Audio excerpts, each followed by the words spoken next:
وصلى الله على نبينا وسيدنا محمد وعلى آله وصحبه أجمعين. Amma ba'd. Kita panjatkan puja dan puji syukur kehadirat Allah Subhanahu wa taala. Pada kesempatan malam yang berbahagia kali ini, tanggal 28 Zulhijjah 1443 Hijriah, atau yang bertepatan dengan tanggal 27 Juli 2022, kita masih kembali diberi kekuatan, kesehatan, hidayah serta taufik dari Allah Jalla wa'ala, sehingga kita bisa kembali menghadiri pengajian rutin tafsir Al-Quran di Masjid Agung Darussalam Purbalingga. Kita berharap semoga Allah Subhanahu wa taala berkenan untuk melimpahkan kepada kita semuanya ilmu yang bermanfaat, sehingga bisa kita amalkan sebagai bekal untuk menghadap kepada Allah Jalla wa'ala. Allahumma amin. Salawat dan salam semoga senantiasa tercurahkan kepada junjungan kita Nabi Agung Muhammad sallallahu alaihi wasallam, kepada keluarganya, sahabatnya, dan umatnya yang setia mengikuti tuntunannya hingga akhir nanti. Seperti biasanya, sebelum kita mengawali pengajian malam hari ini, kita akan membaca surat yang mulia, surat Al-Insyiqaq. Semoga Allah Subhanahu wa taala memberkahi majelis kita. أعوذ بالله من الشيطان الرجيم.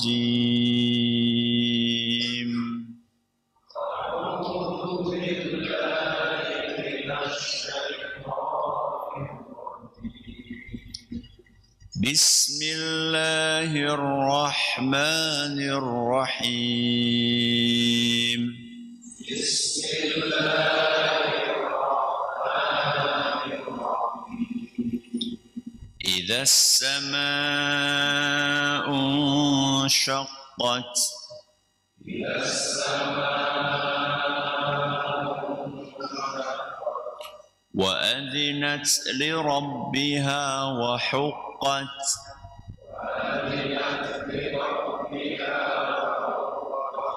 وإذا الأرض مدت. وألقت ما فيها وتخلت.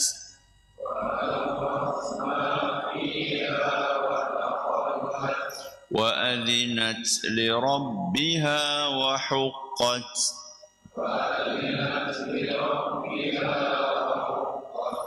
يا أيها الإنسان إنك كادح إلى ربك كدحا فملاقيه.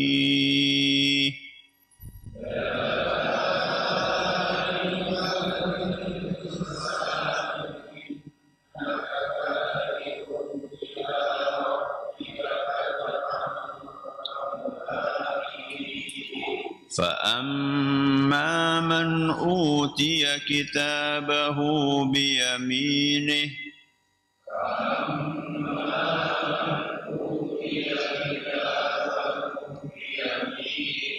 فسوف يحاسب حسابا يسيرا.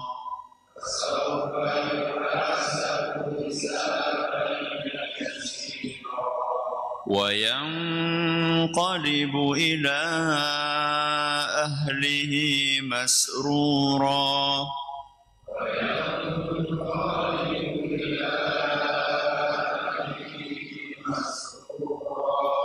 وأما من أوتي كتابه وراء ظهره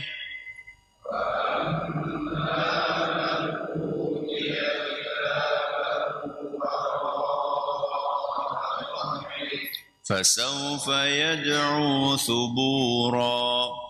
فسوف ويصلى سعيرا إنه كان في أهله مسرورا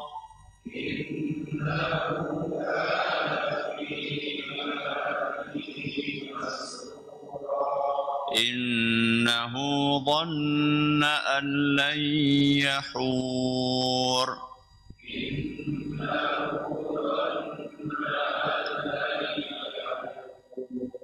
بلى إن ربه كان به بصيرا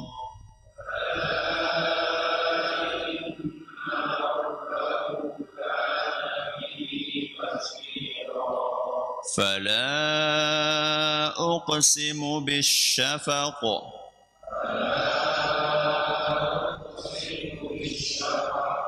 والليل وما وسق والقمر إذا اتسق لتركبن طبقا عن طبق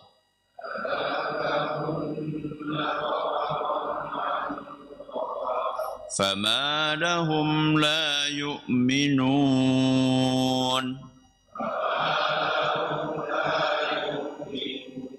وإذا قرئ عليهم القرآن لا يسجدون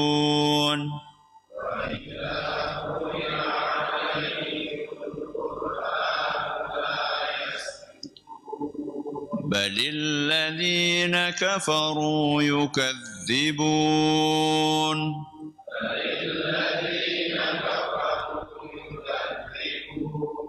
والله أعلم بما يوعون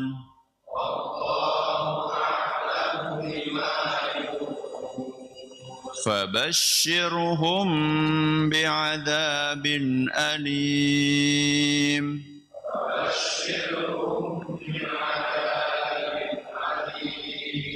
إلا الذين آمنوا وعملوا الصالحات لهم أجر غير ممنون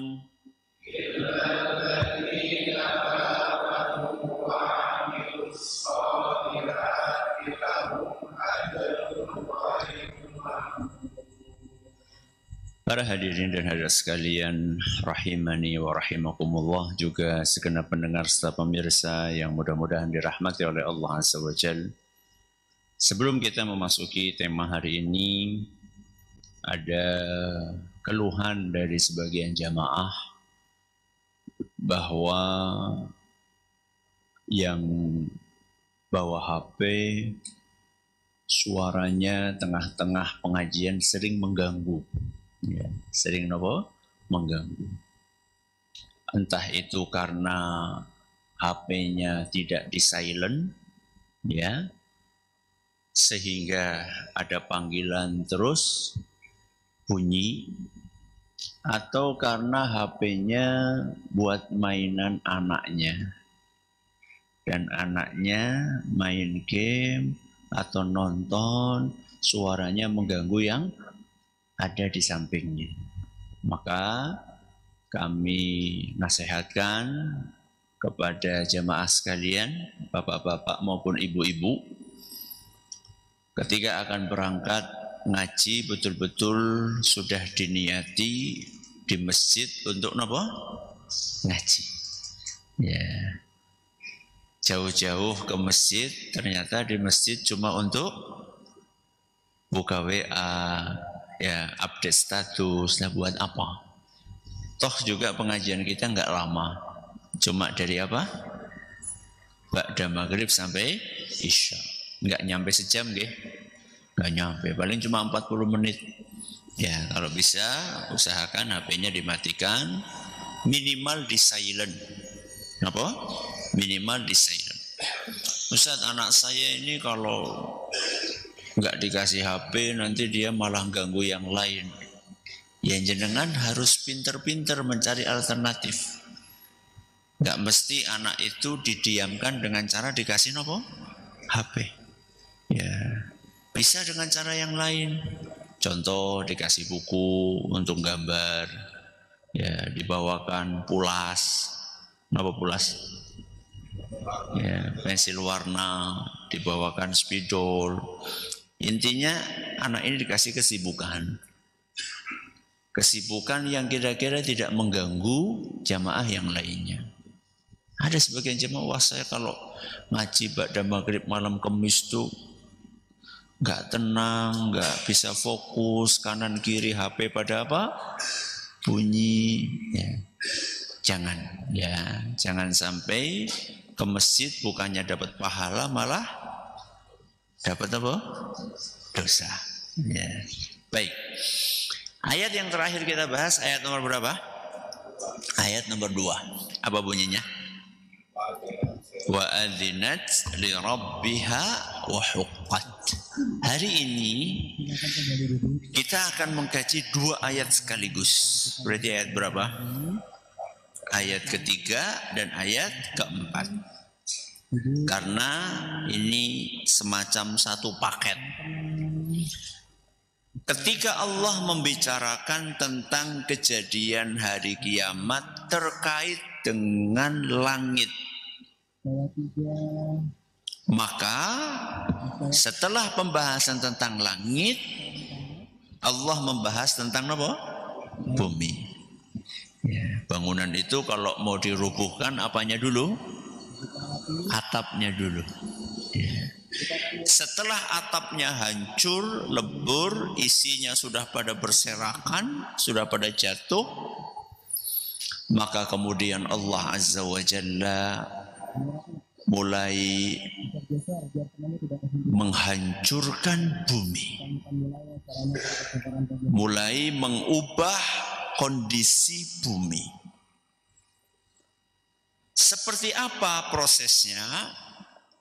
Di dalam ayat yang ketiga Allah berfirman, wa idzal ardu muddat. Dan apabila bumi diratakan. Kenapa? Diratakan. Sebagian ulama menafsirkan muddat itu adalah ditambah luasnya. Nanti kita akan bahas kenapa bumi yang sudah sedemikian luas itu perlu ditambah luas. Dan kenapa bumi yang sedemikian indah ini kemudian di hari kiamat akan diratakan. Nanti kita akan bahas di akhir insya Allah. Bagaimana cara meratakannya? Cara meratakannya adalah bagian-bagian yang tinggi dihancurkan. Nopo bagian yang tinggi? Gunung. Ya. Cara meratakan bumi adalah dengan menghancurkan gunung-gunung yang ada di atasnya. Dan proses penghancuran gunung tersebut tidak sekaligus, tapi melalui beberapa tahapan. Sehingga kalau kita buka di dalam Al-Quran, kita akan temui beberapa ayat yang membicarakan tentang nasib gunung di hari kiamat. Di hadapan saya 1, 2, 3, 4, 5, 6. Ada 6 ayat yang membicarakan tentang apa yang terjadi pada gunung di hari kiamat. Ada dalam surat Al-Haqqah ayat 14. Surat Al-Qari'ah ayat 5. Surat Al-Waqi'ah ayat 5 sampai 6. Surat Toha ayat 105. Surat An-Nahl ayat 88. Surat At-Tur ayat 10. Berapa ayat itu? 2, 3, 4, 5, 6. 6. Bagi yang tidak membaca tafsir para ulama, dia akan mengira, wah ini kok di ayat ini ngomongnya kayak gini, di ayat seperti yang ngomongnya kayak gini. Ini yang benar yang mana? Jawabannya semuanya benar. Cuman itu tahapan. Pertama kali diapakan, kedua diapakan, ketiga, keempat, kelima, keenam, dan seterusnya. Dan sekarang bukan saatnya untuk membahas itu.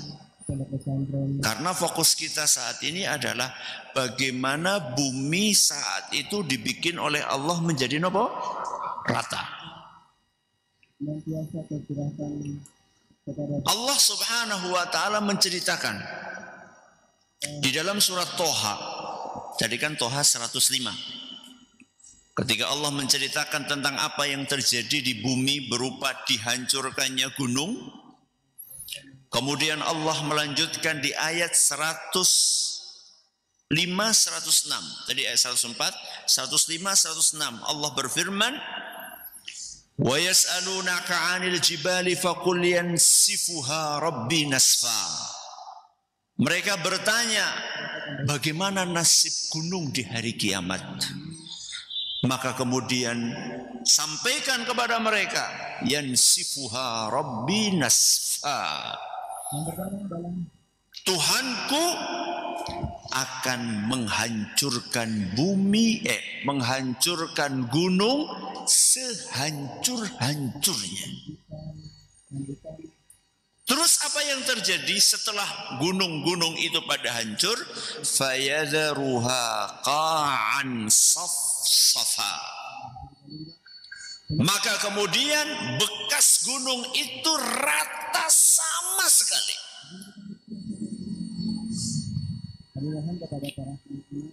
Lalu Allah menambahkan firman-Nya, la tara fiha iwaja wala amta.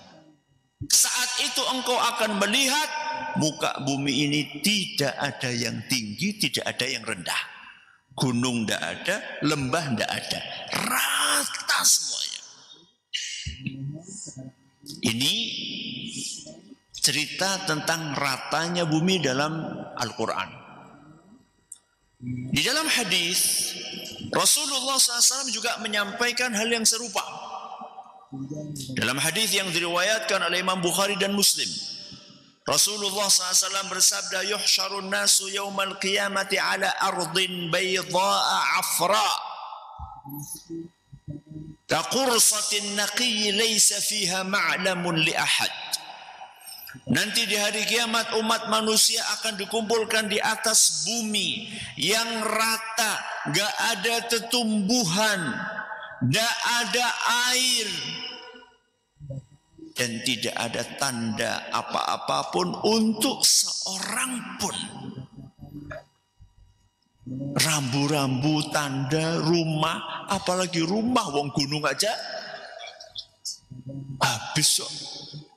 Ya, jadi jangan pernah berpikir nanti ada tempat untuk berteduh, tidak ada. Jangankan pohon, ya, jangankan pohon, gunung aja habis, apalagi bangunan-bangunan apa? Pencakar langit, semuanya rata. Ya, ini adalah kandungan dari surat nopo? Ayat yang ketiga dari surat Al-Insyiqaq. Wa idzal ardu muddat. Terus apa lagi yang terjadi saat itu? Ayat berikutnya. Wa alqat ma fiha. Dan bumi memuntahkan apa yang ada di dalamnya. Wa takhallat, sehingga isinya kosong. Bumi nopo? Memuntahkan apa yang ada di dalamnya. Apa yang ada di dalam bumi?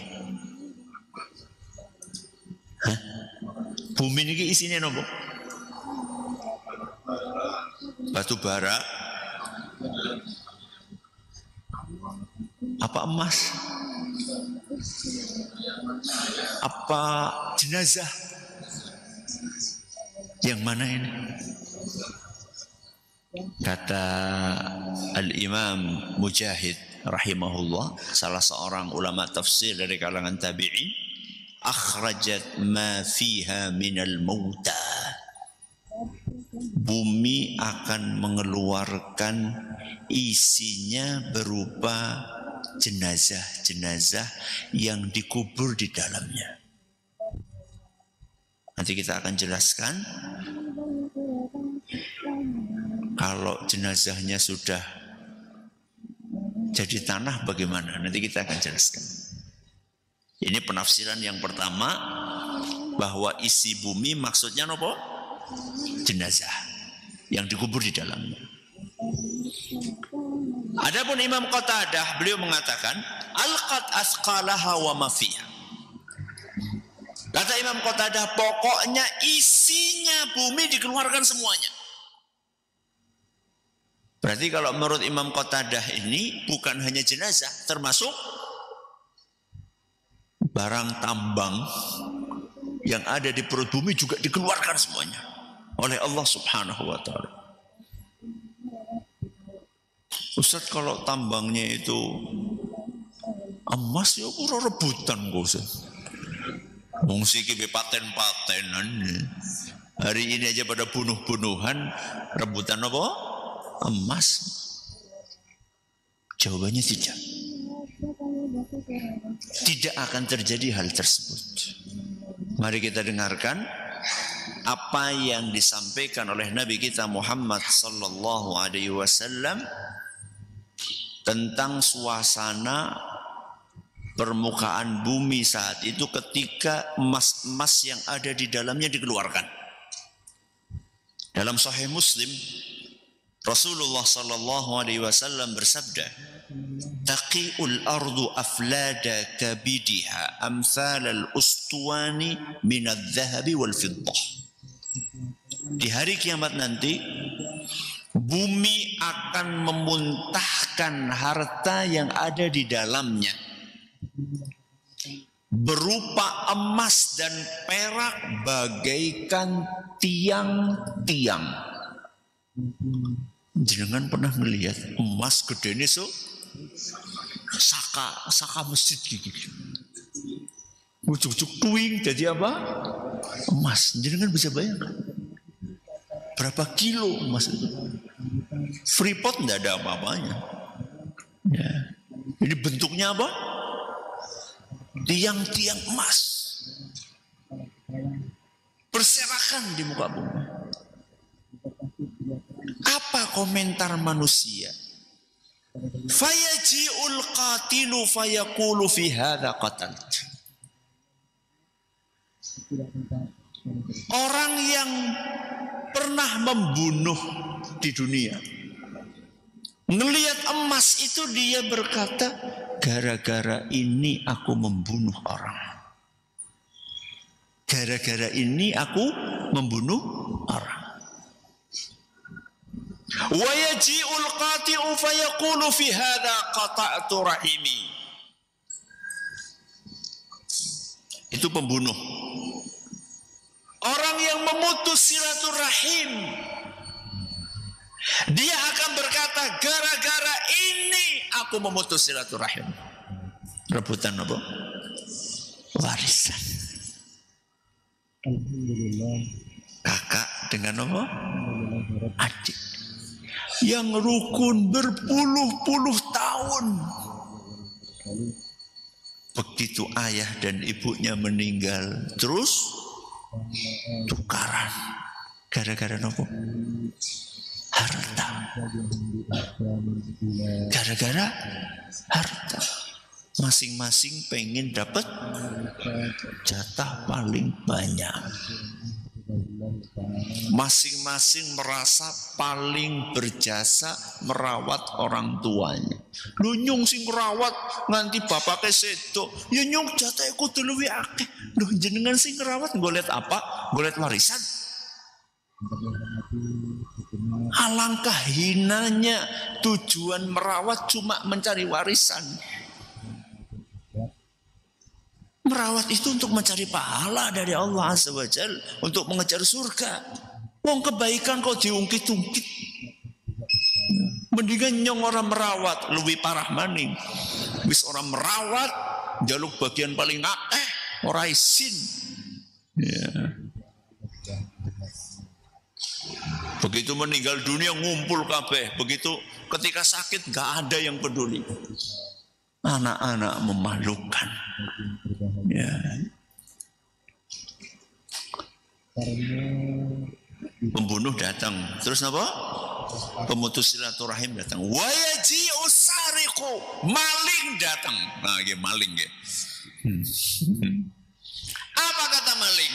Fi hadza quti'at yadi. Gara-gara ini tanganku dipotong.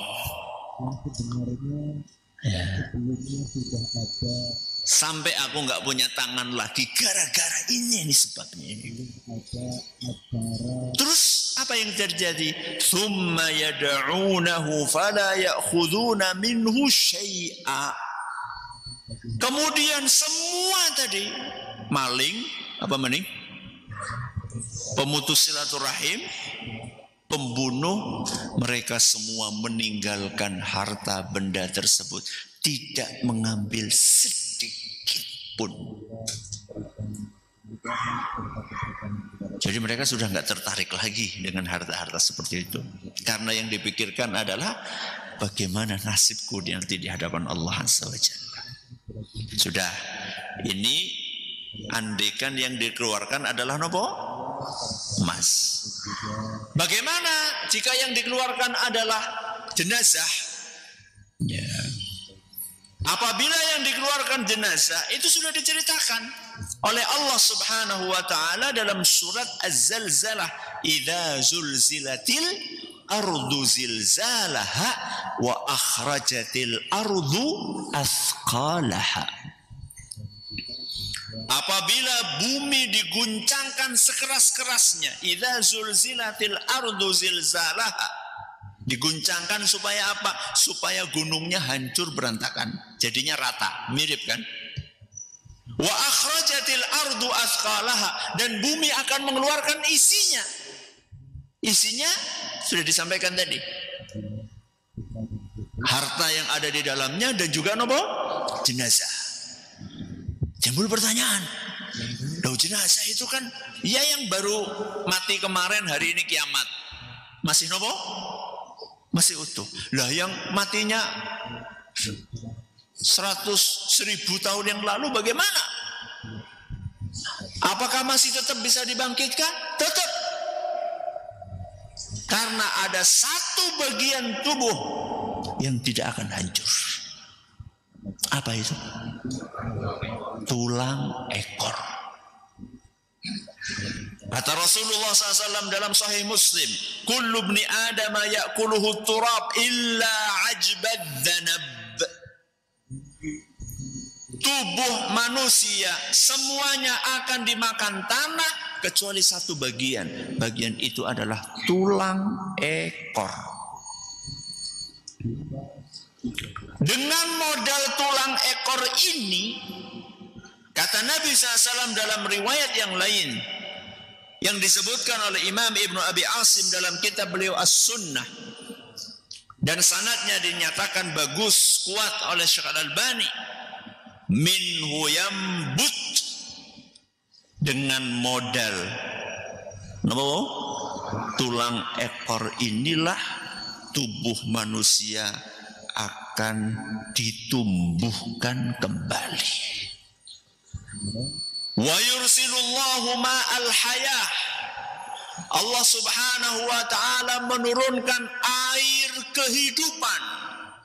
Begitu dikeluarin nggih, ada yang tinggal tulang ekor, ada yang mungkin masih utuh, ada yang tinggal separuh, ada yang masih lengkap apanya? Tengkoraknya. Keluarin semuanya, keluarin.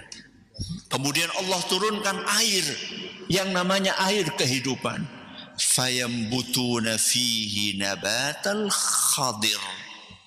Kemudian setelah diturunkan air kehidupan tersebut, tubuh manusia yang bermacam-macam sisanya tadi akan tumbuh kembali seperti tumbuhnya sayuran.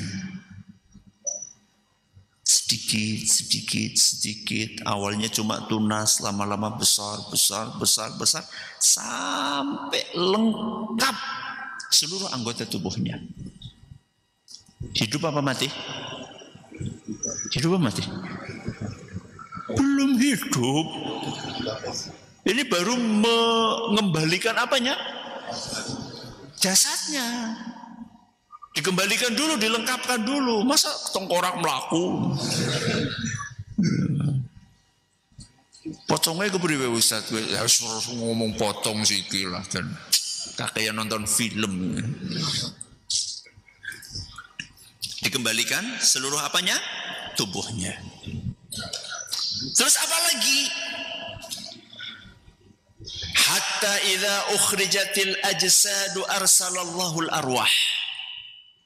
Setelah tubuh itu kembali sempurna, lengkap anggota-anggotanya, Allah mengirimkan nyawa, ruh. Allah kirimkan apa? Nyawa. Wa kana kullu ruhin asra ila sahibihi min at-tarf. Dan setiap nyawa secepat kilat kembali ke tubuhnya masing-masing. Saat itu sudah mulai apa? Hidup. Tsumma yunfakhu fis-sur. Kemudian Allah Subhanahu wa taala memerintahkan malaikat Israfil untuk meniupkan sangkakala yang keberapa? Yang keberapa? Yang kedua. Karena sangkakala yang pertama untuk mematikan. Sangkakala yang kedua untuk membangkitkan. Begitu malaikat Israfil meniupkan sangkakala untuk kedua kalinya, fa idzahum qiyamun yanzurun. Maka tiba-tiba semua manusia berdiri dan bisa melihat sekelilingnya. Al-Quran surat Az-Zumar ayat 68. Tadi saya sudah janji. Apa tadi janji saya di awal? Pada kelalen gitu. Apa tadi janji saya di awal?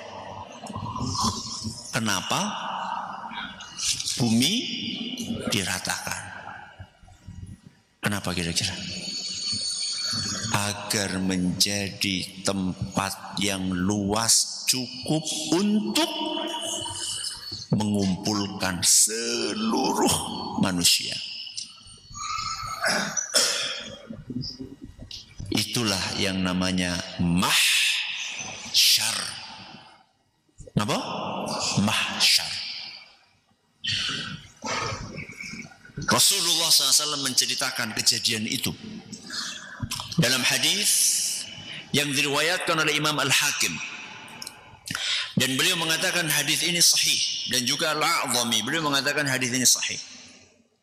Tumaddul ardu yaumal qiyamati madda li'azimati rahman.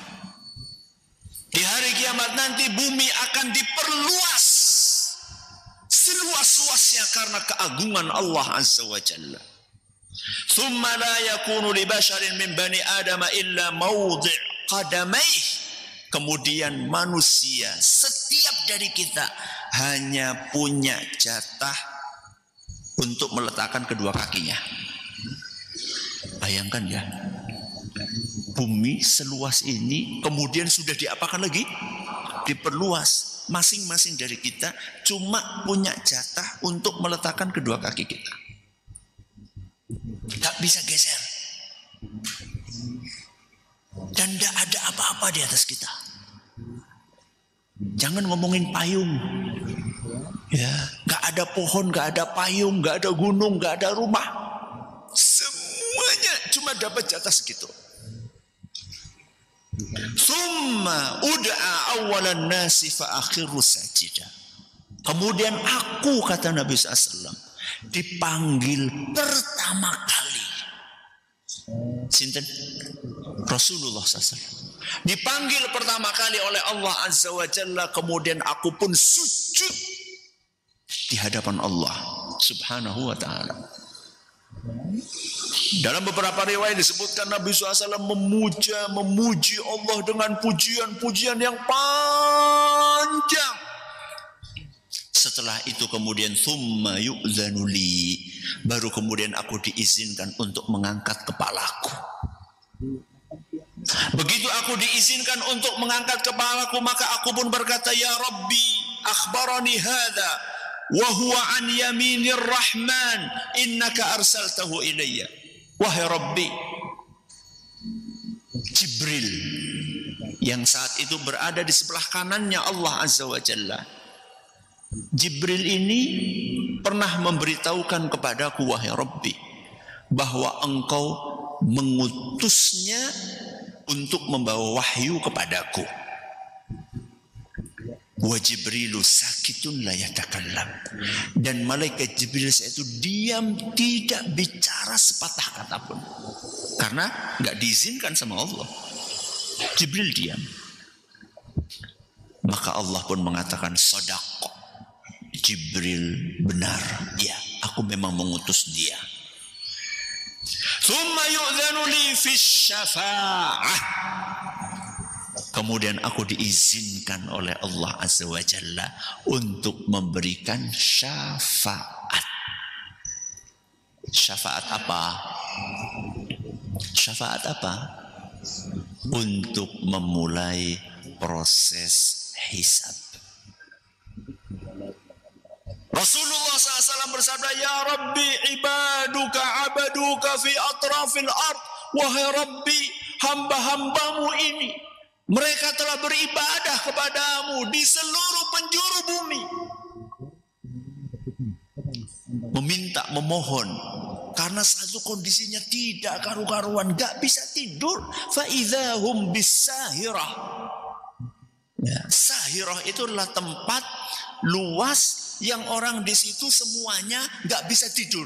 Bayangkan, matahari didekatkan di atas kepala, panasnya luar biasa, masing-masing keringatnya tergantung amalannya. Ada yang sampai ke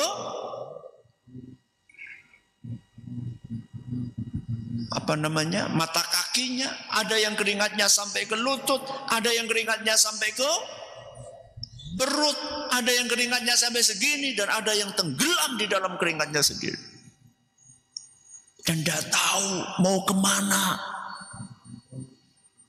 Maka kemudian Rasulullah SAW pun memohon kepada Allah agar diperkenankan dimulai hisab, supaya jelas masing-masing nasibnya mau kemana. Fadzalikal maqamul mahmud. Itulah momen di mana Rasulullah SAW dipuji oleh seluruh makhluk. Makanya ketika kita habis azan, kita doa apa? Allahumma rabb hadhihi da'wati tammah. Terus wassalatil qa'imah ati Muhammadanil wasilata wal fadilah wab'athu maqamam mahmudanil ladzi wa'adta. Apa artinya maqamam mahmudah? Itu tadi momen di mana Nabi SAW akan dipuji, seluruh makhluk matur nuwun kepada Nabi SAW. Karena mereka sudah enggak betah, sudah enggak tahan dengan kondisi saat itu. Kemudian Nabi SAW minta kepada Allah untuk memberikan syafaat kepada manusia. Semuanya diizinkan sama Allah. Dimulailah proses hisab. Inilah kenapa kok bumi oleh Allah diapain? Diratakan, isinya dikeluarkan untuk menjalani proses berkumpul di padang mahsyar, lalu dimulai proses hisab. Mudah-mudahan bermanfaat untuk kita semuanya. Terima kasih atas perhatiannya, mohon atas segala kurangnya. Kita akhiri dengan doa kafaratul majlis. Subhanakallahumma wa bihamdika asyhadu an la ilaha illa anta astaghfiruka wa atubu ilaik. Assalamualaikum warahmatullahi wabarakatuh.